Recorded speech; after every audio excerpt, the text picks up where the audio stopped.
നീ ചെയ്യുന്ന തിന്മകൾ കാറ്റിൽ അലിഞ്ഞു പോകുമെന്ന് നീ വിചാരിക്കുന്നുണ്ടോ? അത് മണ്ണിൽ കുഴിച്ചുകൂടപ്പെടുമെന്ന് നീ വിചാരിക്കുന്നുണ്ടോ? ഇല്ല. തിന്മകളുടെ അനന്തരഫലം നാം അനുഭവിക്കേണ്ടി വരും. വിചാരിക്കാത്ത രൂപത്തിലായിരിക്കും. സമ്പത്തിൽ, സന്താനങ്ങളിൽ, ഇണകളിൽ, ആരോഗ്യത്തിൽ, ദീനിൽ, അറിവിൽ, അതിലെല്ലാം തിന്മകളുടെ അനന്തരഫലം ഉണ്ടായേക്കും. അല്ലാഹുവിനെ സൂക്ഷിക്കുക. അല്ലാഹുവിനെ സൂക്ഷിക്കുക. ഇത്തഖില്ലാഹ ഹൈതുമാ കുൻത. എവിടെയായിരുന്നാലും അല്ലാഹുവിനെ സൂക്ഷിക്കുക. വഅത്ബിഇ സയ്യിഅത അൽഹസനത തംഹുഹാ.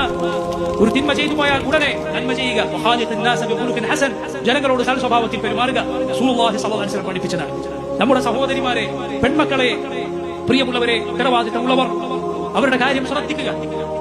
ചെറിയ കുട്ടികൾ ആരുമായിട്ടൊക്കെയാണ് ബന്ധം സ്ഥാപിക്കുന്നത്. അവരുടെ കയ്യിലുള്ള ഈ ഉപകരണത്തിലൂടെ വൃത്തികെട്ട ആളുകളുമായി അവർക്ക് ബന്ധമുണ്ടോ ശ്രദ്ധിക്കുക.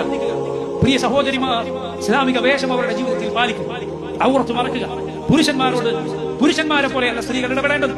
മറിച്ച് അള്ളാഹു പുരുഷനും സ്ത്രീക്കും, പുരുഷനെ കുറിച്ചും സ്ത്രീയെ കുറിച്ചും ഏറ്റവും നന്നായി അറിയുന്ന റബ്ബ് ഓരോരുത്തർക്കും അവരുടെ നിയമം നിശ്ചയിച്ചിട്ടുണ്ട്.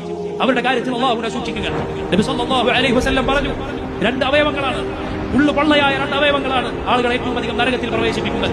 ഒന്ന് നാവ്, മറ്റൊന്ന് ലൈംഗിക അവയവമാണ്.